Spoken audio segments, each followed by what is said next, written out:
नमस्ते, म शङ्कर शर्मा विश्वज्योति माध्यमिक विद्यालयबाट सामाजिक शिक्षक र आज म कक्षा 7 को भाइ बहिनीहरूलाई यस अनलाइन क्लासमा स्वागत गर्न चाहन्छु र आजको हाम्रो सामाजिक शिक्षा, सामाजिक अध्ययन र जनसङ्ख्या शिक्षा कक्षा 7 को एकाइ 1 पाठ 1 हामी र हाम्रो समाज यस पाठलाई उजागर गर्न गइरहेको छु र हाम्रो एकाइ 1 को पाठ 1 मा रहेको छ समाजको उत्पत्ति र आवश्यकता।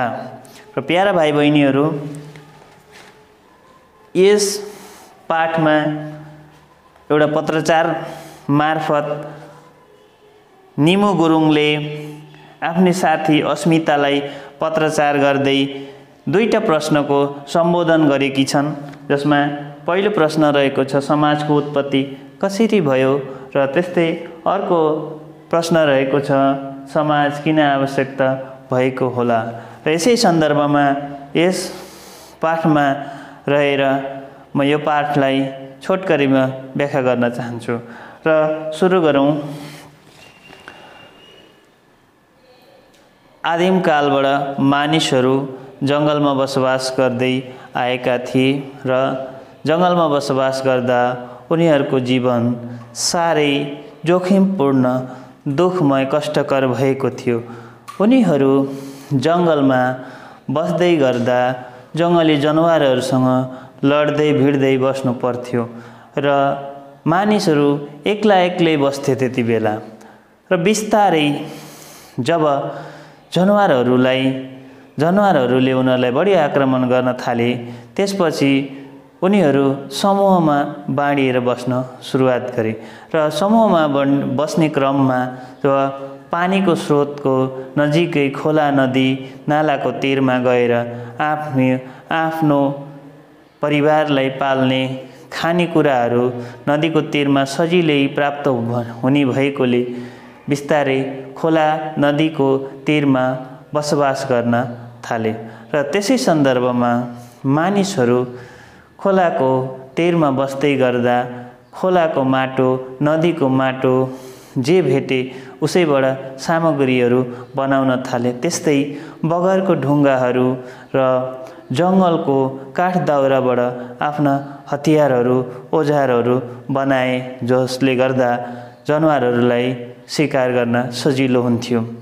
र त्यसै सन्दर्भमा मानिसहरूले ढुङ्गाका औजारहरू बनाउने क्रममा ढुङ्गाहरू घर्षण गर्दा आगाको झिल्काहरू निस्किन पुग्यो र त्यसरी मानिसहरूले आगाको निर्माण गरे र त्यसै गर्दा आगो उनीहरूलाई रक्षकको रूपमा प्रयोग गरिन थाल्यो र त्यो आगोमा आफूले मारेको शिकार अथवा खोजेको कन्दमूलहरू पोलेर पकाएर खान सुरुवात गर्न थाले। यसरी मानिसको सभ्यता प्राचीन कालबाटै आदिमकालमा उत्पत्ति भएको कुरा थाहा पाउन सकिन्छ। त्यस्तै उदाहरणको लागि अफ्रिका महादेशको नाइल नदीको तीरमा बसेको बस्ती, त्यस्तै चीनको ह्वाङहो सहर, त्यस्तै एसियाको मोहेन्जोदारो, हरप्पा सभ्यतालाई हामी उजागर गर्न सक्छौँ। र क्रमशः मानिसहरू समूहमा बस्दै खेतीबाडी गर्न थाले, पशुपालन गर्न थाले। त्यसरी मानिसहरू खेतीपाती गरेर आफ्नो जीवन यापन गर्दै गर्दा, पशुपालन पनि गर्दै गर्दा मानिसहरूलाई ज्ञान प्राप्त भयो र त्यही ज्ञानले गर्दा मानिसहरू विकसित हुँदै गए र आदिमकालबाट अहिलेको आधुनिक युगसम्म आइपुगे र मानिसहरू समाजमा बसेर आफ्नो रीतिरिवाज र परम्परालाई पनि सिक्दै गए। र अब भाइ बहिनीहरू, अर्को प्रश्नमा समाज किन आवश्यकता भएको होला भन्ने जिज्ञासा छ। र त्यसैलाई यस पाठ मार्फत हामी हेरौँ के छ त समाजको आवश्यकता भनेर केही बुँदाहरू दिएको छ र म यही बुँदालाई पढ्न गइरहेको छु। र बुँदा 1 मा छ, सुरक्षित भई एक अर्काको आवश्यकता पूरा गर्नु। र मानिसहरू समाजमा बसे भने सुरक्षित हुन्छन् नै र एक अर्काको आवश्यकतालाई पनि पूरा गर्छन्। त्यस्तै समाजको आवश्यकता व्यक्तिगत र सामूहिक हितका कार्य गर्न। मानिसहरू आफ्नो व्यक्तिगत कार्यहरू, आफ्नो फाइदाहरू, त्यस्तै समाजको फाइदाहरूको लागि पनि समूहमा समाजमा बस्ने गर्छन्। त्यस्तै परम्परा र मूल्यताको रक्षा गर्नु। समाजमा भएको परम्परा, आफ्नो रीतिरिवाज जे छ, मूल्य मान्यता, त्यसको समाजमा बसेपछि रक्षा पनि हुने भयो र यसलाई अगाडि पनि बढाउन सक्ने भयो। र त्यही भएर मानिसहरू के गर्न थाले, समाजमा बसे, यसको आवश्यकता यसरी हुन पुग्यो। अर्को बुँदामा छ, नयाँ पुस्तामा सामाजिक मूल्य मान्यता हस्तान्तरण गर्नु।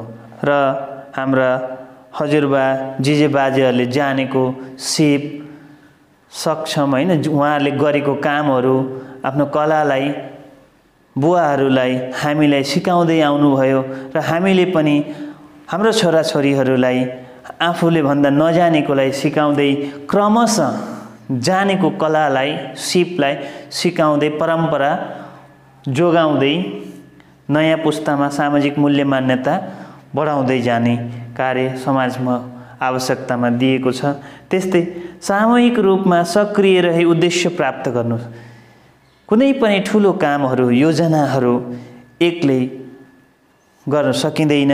त्यही भएर समाजमा सामूहिक रूपमा धेरै बल चाहिएको छ। खण्डमा जस्तै चौतारा निर्माण, बाटोघाटो निर्माण, यिनी जति पनि ठुला योजनाहरू, ठुला कामहरू, चौर निर्माण, विद्यालय निर्माण, जति पनि हुन्छन् ठुला सामूहिक कामहरू गर्नलाई समाज अति आवश्यकता भएको छ। सामूहिक रूपमा सक्रिय रही उद्देश्य प्राप्त गर्न। समाजको पनि प्रत्येक समाजको केही न केही उद्देश्य हुन्छ र कोही ठाउँ खानेपानी नहोला, कोही ठाउँ बिजुली नहोला, कहीँ बाटो नहोला, कहीँ शिक्षा नहोला। यी कुरालाई प्राप्त गर्नलाई सामूहिक रूपमा प्रयास हुन्छ समाजबाट। र अर्को बुँदामा छ, सामूहिक भावना विकास। त्यस्तै सहकार्य र अन्तर सम्बन्ध विकास गर्नु। सामूहिक भावना विकास। अब कुनै पनि व्यक्ति भावना हुन्छ, त्यो समाजमा बसेर सामूहिक अर्का सबैको भावनाहरू एक भएर कुनै विकासको कामहरू, निर्माणका कामहरू गर्नुलाई सामूहिक रूपमा एउटै विचारहरू आउँछ र सबैको सहमति अनुसार त्यो काम पुरा हुन्छ।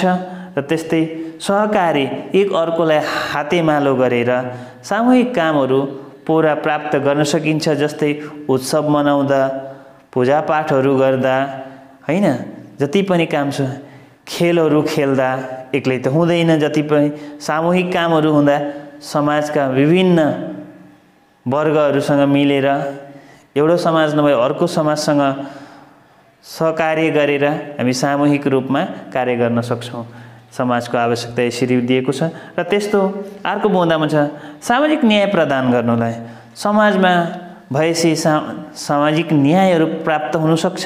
कोही अन्यायमा पर्न सक्ला, अल्पसङ्ख्यहरू, हैन, कसैको विचार नमिलेको होला। समाजमा बसेपछि उसको विचारहरू व्यक्त गरेपछि सबैले उहाँहरूको कुरा सुनिन्छ, छलफल हुन्छ सामूहिक रूपमा र एउटा निचोडमा आउँछ अनि के हुन्छ, त्यसको समाधानको उपायहरू खोजिन्छ र यसरी समाजमा न्याय प्राप्त हुन्छ। र यसरी समाजको आवश्यकतालाई यी विभिन्न बुँदागत दिएको छ। र प्यारा भाइ बहिनीहरू, अब हामी विलम्ब नगरी के जान्नु पर्यो भन्दा समाजको उत्पत्ति कसरी भएको रहेछ भन्दा आदिमकालबाट मानिसहरू कहाँ बस्ने रहेछन्, हो घना जङ्गलमा जनावरहरूसँग लड्दै भिड्दै साह्रै दुःखपूर्ण जीवन व्यतीत गरेका रहेछन्। र त्यति बेला मानिसहरू विभिन्न खोजहरू गरेछन्, जस्तै जडीबुटीको खोज, आगो, हैन, आफ्नो जीवनयापन गर्ने सिपहरू उहाँहरूले आदिमकालबाटै जङ्गल युगबाटै उहाँहरूले प्राप्त गरिसक्नु भएको रहेछ। र त्यस्तै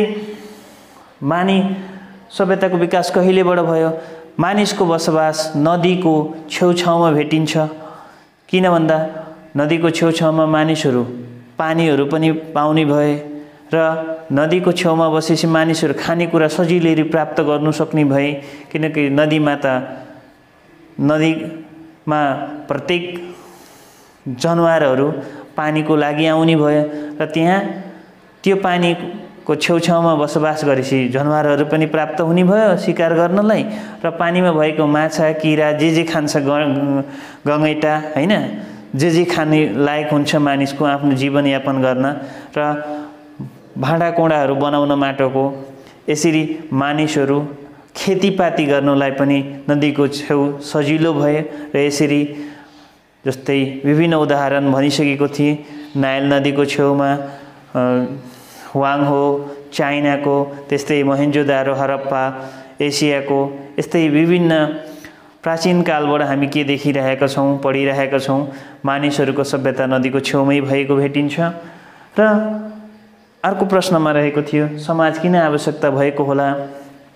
भर्खरै छलफल भइसकेको छ। हजुरहरूलाई कति पुरा किन सुरक्षित भई एकअर्कालाई सहयोग गर्नलाई, हैन, सामाजिक न्याय प्राप्त गर्नुलाई समाजको आवश्यकता भएको छ। त्यस्तै रहेको रीतिरिवाजलाई जान्नुलाई, नयाँ पुस्तामा हस्तान्तरण गर्नुलाई समाज अति आवश्यकता भएको छ। त्यस्तै छोटो गृह कार्य रहेको छ। प्यारा भाइ बहिनीहरूलाई, विद्यार्थी भाइ बहिनीहरूलाई गृह कार्य केही छैन। सानो के छ भन्दा समाजको उत्पत्ति कसरी भयो भन्ने प्रश्न, आफ्नै विचारहरू अथवा तपाईँले जानेको कुरा, पढेको कुरा अथवा देखेको कुरा, सुनेको कुरा पनि लेख्न सक्नुहुन्छ। त्यस्तै समाज किन आवश्यकता भएको होला भन्ने प्रश्नमा किन आवश्यकता, आफ्नो विचार पनि लेख्नुहोस्, किन होला, तपाईँले लागेको कुराहरू पनि यो उत्तर मार्फत लेखेर हाम्रो विश्वज्योति पेजमा, फेसबुक, ट्विट जेमा आबद्ध हुनुहुन्छ, लिङ्क हुनुहुन्छ, त्यसमा सहकार्य गरिदिनु होला। हस्त, नमस्ते।